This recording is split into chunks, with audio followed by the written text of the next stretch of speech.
पिछले भाग में हमने पवित्र बाइबल से एक वचन पढ़ा था, मीका 7:8।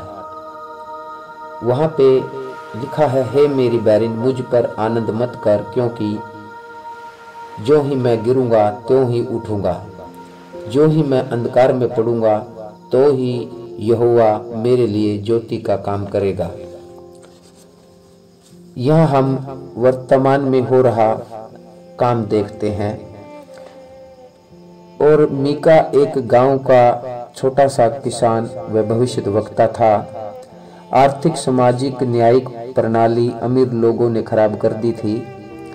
अमीर अमीर हुआ, गरीब गरीब और कर्जदार हुआ।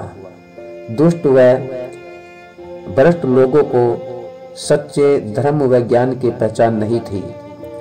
दुष्ट लोग कितना भी धार्मिक क्रियाक्रम लोगों के दिखावे के लिए करे, कुछ लाभ नहीं था।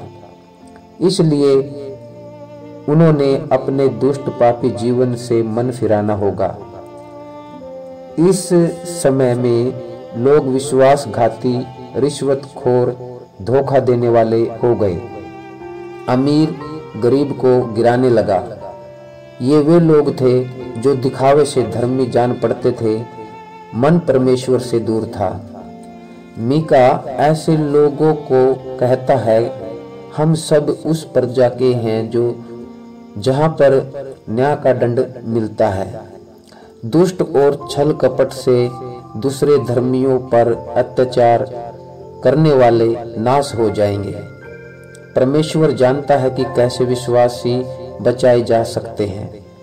परमेश्वर तब इस्राएल एवं यहूदा को न्याय दंड देता है। परमेश्वर अपनी प्रजा को दंड देता है, उसे शत्रु देशों के गुलाम कर देता है। शत्रु देश आनंद मना रहे थे कि हमने अपने बलबूते पर इन लोगों को गुलाम कर लिया। लेकिन एक दिन इन्हीं लोगों को भी दंड के रूप में से गुजरना पड़ेगा। यानी इस्राएल चुनी हुई प्रजा, लेकिन पाप में पड़ गए, दंड आया, गुलाम कर दिए गए। लेकिन फिर से परमेश्वर उन्हें स्वदेश लौटा लाया। और जब हम नीति वचन 24 अध्याय 16 पद पढ़ते हैं, वहां लिखा है, धर्मी चाहे 7 बार भी गिरे तो भी उठ खड़ा होता है, परंतु दुष्ट लोग विपत्ति में गिरकर पड़े ही रहते हैं।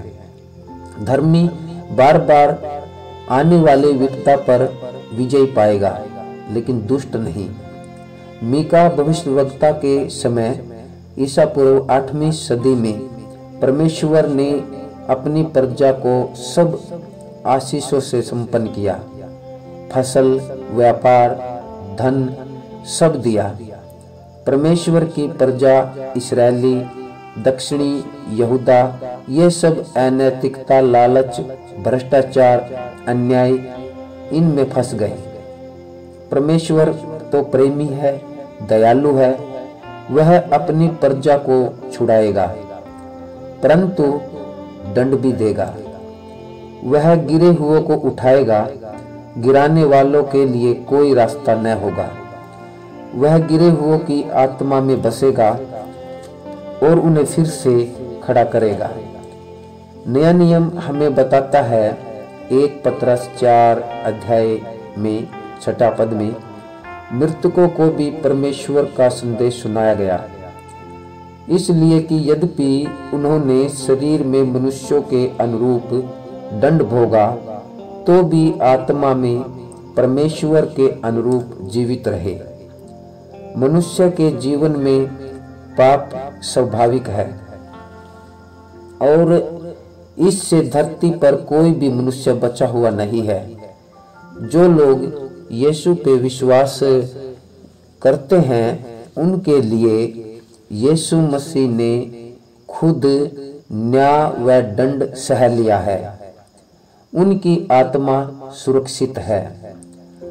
परंतु समस्या ये है, पापी स्वभाव की जो मनुष्य को जन्म जन्मात मिला है, जिसके कारण विश्वासी जन अनजाने में पाप कर देता है, यह एक वर्तमान समय का कलेश है। इससे छुटकारा केवल मनुष्य की शारीरिक मौत है, लेकिन आत्मिक रूप से वे सब परमेश्वर के साथ जीवित हैं। इसलिए रोमियो की पुस्तक 8 अध्याय और 10वें पद में लिखा है, पाप के कारण चाहे तुम्हारा शरीर मृत हो, धर्मी गिने जाने के कारण तुम्हारी आत्मा जीवित है। विश्वासी को परमेश्वर पाप में स्वभाव के ऊपर विजय देता है।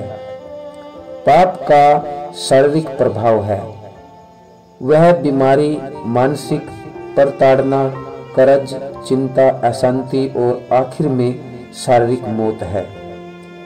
यह न्याय दंड मनुष्य ने भोगना ही है, परंतु उसकी आत्मा को परमेश्वर की आत्मा के साथ हमेशा के लिए वो जीवित है। जब हम अपने आप को प्रतिदिन नहीं जांचते हैं तो हम अपने शरीर पर न्याय दंड लाते हैं, जिसका कारण सीधा मौत होता है। कुछ लोग देखते हुए भी व्यभिचार जैसे पापों में पड़ जाते हैं। कुछ लोगों को शैतानी आत्मा वाले लोग व्यभिचार, गंदे विचारों में, पापों में डाल देते हैं। कुछ लोगों को सीधा सामने से ही महिला या पुरुष द्वारा व्यभिचार का आमंत्रण दिया जाता है। व्यभिचार देह के प्रति पाप है। देह में आंख, हाथ, पैर होते हैं। पांव से वह पाप करने जाता है, हाथ से करता है। आंख में पाप बसा हुआ है, मुंह भजन करने के लिए दिया है। और इफिसियों 4:26 जब हम पढ़ते हैं, वह हम देखते हैं, तुम्हारे मुंह से अश्लील शब्द न निकले। जब हम मरकुस 9:43 और 44, 45, 46, 47 वहां पे पढ़ते हैं तो हाथ ठोकर खिलाए उसे काट डाल, पांव ठोकर खिलाए उसे काट डाल, आंख ठोकर खिलाए उसे निकाल डाल। जब शरीर से हम कोई अंग काटते हैं तो दर्द होता है, परंतु यह नहीं कह रहे कि शरीर से अपने अंग कटवा लें या काट लें। खुद काटना व दूसरे पर कटवाना बहुत फर्क है।